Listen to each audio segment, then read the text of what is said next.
네, 오늘 저희가 살펴볼 소식은요. 혹시 해외 라면 봉지에 적힌 암과 생식 기능 장애 유발 가능 이 경고 문구 SNS에서 보신 적 있으신가요? 네, 그거 보고 다들 깜짝 놀라셨죠? 그 영상 조회수가 뭐 3, 40만 넘었다고 하니까요. 와, 정말 파장이 껐네요. 아니, 매일 먹는 라면에 그런 말이 써 있으니 이거 뭐냐 싶으셨을 거예요. 네, 당연히 걱정이 될 수밖에 없죠. 그래서 오늘 저희가 이 문제, 라면 포장재 안전성 논란에 대해서 좀 깊이 파헤쳐 보려고 합니다. 여러분이 보내주신 기사들을 토대로요. 좋습니다. 정보가 너무 많으니까 핵심을 딱 짚어보는 게 중요하죠. 네. 그래서 이 경고 문구가 진짜 뭘 의미하는 건지, 우리가 실제로 얼마나 걱정해야 하는 건지 오늘 좀 명확하게 알아보는 게 목표입니다. 그럼 바로 시작해 볼까요? 이 경고 문구는 사실 미국의 특정 규정, 예를 들면 그 캘리포니아의 프로포지션 65 같은 소비자 알 권리 법안, 뭐 이런 것 때문에 붙는 경우가 많아요. 아, 프로포지션 65요? 그게 기준이 엄청 까다롭다고 들었던 것 같은데요. 맞아요. 기준치가 굉장히 낮아서 일상적인 수준에서도 경고가 붙을 수 있거든요. 그러니까 포장재 자체에 뭐 심각한 독성이 있다라기보다는 어떤 특정 지역 규제 때문에 그랬을 수 있다는 거네요. 네, 그럴 가능성이 높죠. 물론 SNS에서는 뭐 열로 인쇄된 포장지가 화학 물질을 내뿜어서 피부로 흡수된다 이런 주장까지 나왔었지만요. 네네, 저도 봤어요. 근데 기사에서는 전문가들이 실제 위험성은 좀 제한적이라고 본다면서요. 그렇죠. 일단 라면 포장재 구조를 좀 보면 이해가 쉬운데요. 이게 그냥 한 겹이 아니거든요. 아, 그래요? 어떻게 되어 있는데요? 보통 바깥에 인쇄된 필름이 있고 그 안쪽에 알루미늄 필름, 그리고 식품이랑 직접 닿는 제일 안쪽 면은 그 폴리프로필렌, PPE라고 하죠. 네, PP. 그리고 폴리에틸렌, PE, 이런 필름으로 코팅이 되어 있는 거죠. 아, PP랑 P. 이 소재들이 핵심이군요. 기사 보니까 얘네는 꽤 안전하다고 하던데요? 네, 맞습니다. 이 PP랑 PE는 분자 구조 자체가 굉장히 안정적이에요. 그래서 한 130도에서 150도, 이 정도 고온에서도 잘 견디고 유해 물질도 거의 나오지 않는 걸로 알려져 있습니다. 150도요? 꽤 높네요. 그렇죠. 우리가 흔히 쓰는 전자레인지용 즉석식품 용기 있잖아요. 거기도 이 PPE 소재가 많이 쓰여요. 수십 년간 쓰이면서 안전성 데이터도 많이 쌓였고요. 아, 그렇군요. 이미 검증된 소재다. 이런 말씀이시네요. 네, 그렇게 볼 수 있죠. 그럼요, 많은 분들이 제일 궁금해하시는 거. 뽀글이요.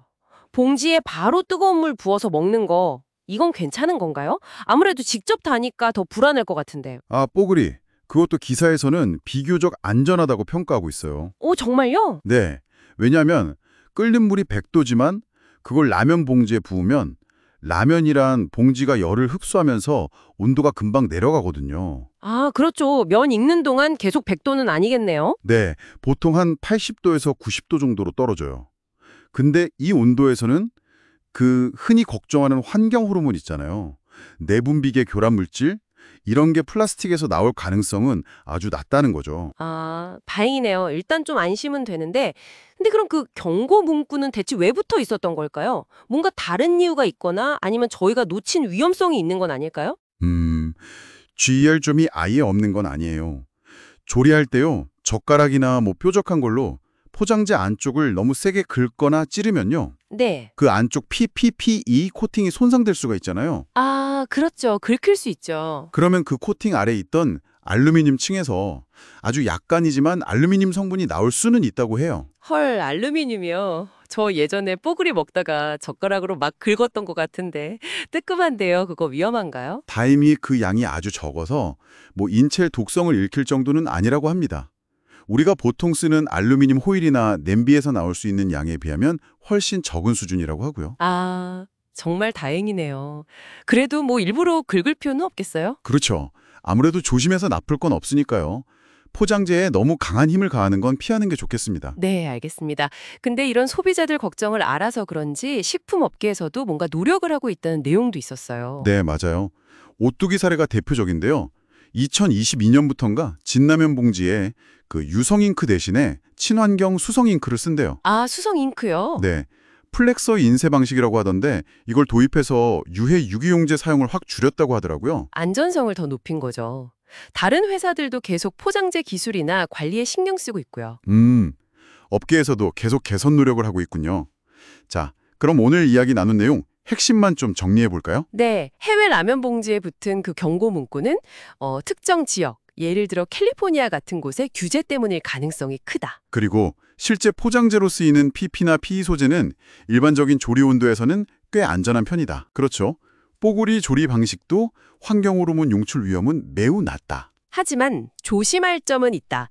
조리 중에 젓가락 같은 걸로 내부 코팅을 손상시키면 미량의 알루미늄이 나올 수도 있으니 긁거나 찌르는 건 피하자. 네, 정확합니다.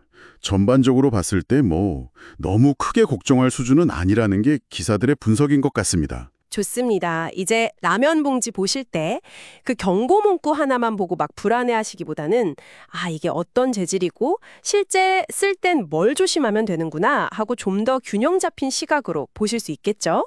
네. 오늘 저희가 같이 살펴본 정보들을 바탕으로 앞으로 라면 포장지 보실 때 어떤 점을 좀 더 눈여겨보실지 한번 생각해 보시면 좋을 것 같아요. 단순히 위험하다, 안전하다, 이분법을 넘어서요. 그 재질의 특성이나 실제 사용 환경 이런 맥락을 같이 고려해 보는 거예요. 그렇죠. 그런 고민이 또 중요하지 않을까 싶네요. 기자님, 오늘도 함께 해주셔서 감사합니다. 네, 감사합니다. 다음 에피소드에서 뵙겠습니다.